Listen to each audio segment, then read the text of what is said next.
Assalamualaikum warahmatullahi wabarakatuh. Jumpa lagi dengan saya di channel Yuk Sinau Dermatovenerologi. Pada episode yang ke-17 ini, kita akan membahas soal dan pembahasan tentang measles atau morbili. Jangan lupa tetap tekan tombol lonceng, like, comment, subscribe, and share. Terima kasih. Soal nomor 1, protein struktural dari virus measles yang berperan pada pengikatan virus ke sel pejamu adalah A. Nukleoprotein, B. Fosfoprotein, C. Matrix, D. Fusion, E. Hemagglutinins. Soal nomor 2, selama masa prodromal, maka terjadi penekanan sistem imun akibat adanya interferon yang diproduksi oleh A. Nukleoprotein dan fosfoprotein, B. Fosfoprotein dan matriks, C. Matriks dan fusion, D. Fusion dan hemagglutinins, E. Protein V dan C. Soal nomor 3, antibodi yang bertahan sepanjang hidup dan berperan mencegah virus terikat pada reseptornya adalah A. IgG, B. IgM, C. IgA, D. IgE, E. IgD. Soal nomor 4, seorang laki-laki berumur 40 tahun datang dengan keluhan demam, kelemahan badan, batuk, radang tenggorokan, nyeri telan, konjungtivitis, dan diare. 3 hari sebelumnya timbul res kemerahan seluruh badan, termasuk telapak tangan. Diagnosis yang tepat adalah A. Herpes zoster, B. Herpes simplex, C. Molluscum contagiosum, D. Measles, E. Varicella. Soal nomor 5, pemeriksaan antibodi spesifik virus measles yang menunjukkan bahwa seseorang terinfeksi akut adalah A.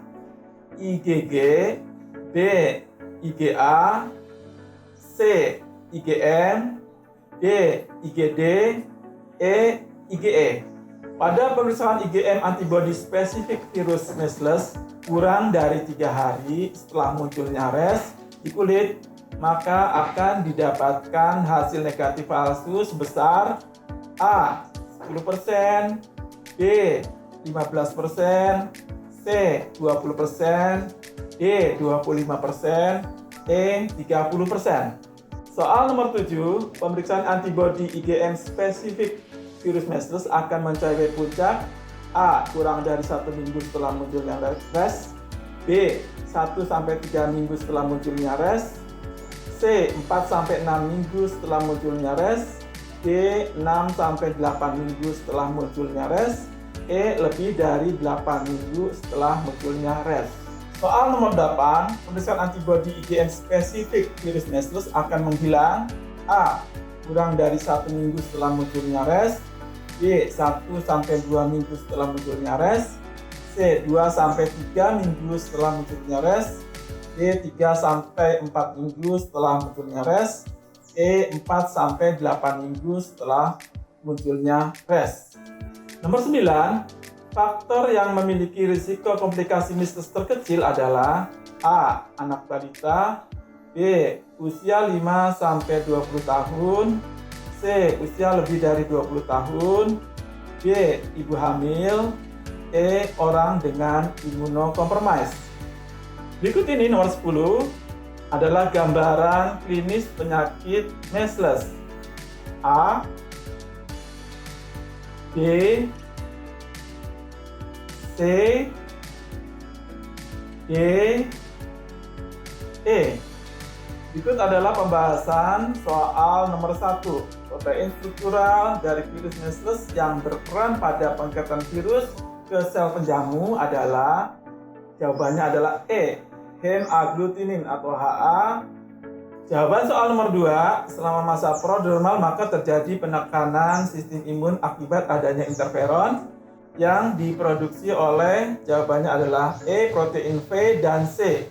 Jawaban soal nomor 3, antibodi yang bertahan sepanjang hidup dan berperan memblok virus terikat pada reseptornya adalah, jawabannya adalah A, imunoglobulin G. Jawaban nomor 4, seorang laki-laki berumur 40 tahun datang dengan keluhan demam, kelemahan badan, batuk, radang tenggorok, nyeri telan, konjungtivitis, dan diare. 3 hari sebelumnya timbul res kemerahan seluruh badan termasuk telapak tangan. Maka diagnosis yang tepat adalah, jawabannya adalah D, measles atau morbilli.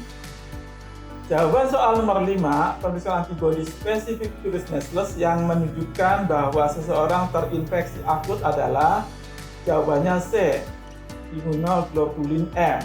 Biasanya kita memeriksa imunoglobulin M dan imunoglobulin G. Imunoglobulin M untuk menunjukkan infeksi akut, sementara imunoglobulin G menunjukkan bahwa seseorang pernah terinfeksi virus tersebut. Jawaban soal nomor 6, pada pemeriksaan IgM antibodi spesifik virus measles kurang dari 3 hari setelah munculnya res di kulit, maka akan didapatkan hasil negatif palsu sebesar 25%. Jawabannya adalah D. Jawaban nomor 7, pemeriksaan antibodi IgM spesifik virus measles akan mencapai puncak. Jawabannya adalah 1-3 minggu setelah munculnya res. Jawaban B. Jawaban soal nomor 8, pemeriksaan antibodi IgM spesifik virus measles akan menghilang. Jawabannya adalah E, 4-8 minggu setelah munculnya res. Soal nomor 9, faktor yang memiliki risiko komplikasi measles terkecil adalah, jawabannya adalah B, usia 5-20 tahun. Sementara yang lainnya, yang A, anak balita, B, usia lebih dari 20 tahun, C, ibu hamil, E, orang dengan imunokompromis memiliki faktor risiko komplikasi yang besar. Jawaban soal nomor 10, yang A adalah measles atau morbilli, B adalah kondiloma acuminata, C adalah molluscum contagiosum, D adalah varicella, E adalah herpes zoster. Jadi jawabannya adalah A, measles. Cukup sekian episode yang ke-17 tentang soal dan pembahasan measles atau morbilli. Tetap jangan lupa tekan tombol lonceng, like, comment, subscribe, and share. Terima kasih. Assalamualaikum warahmatullahi wabarakatuh.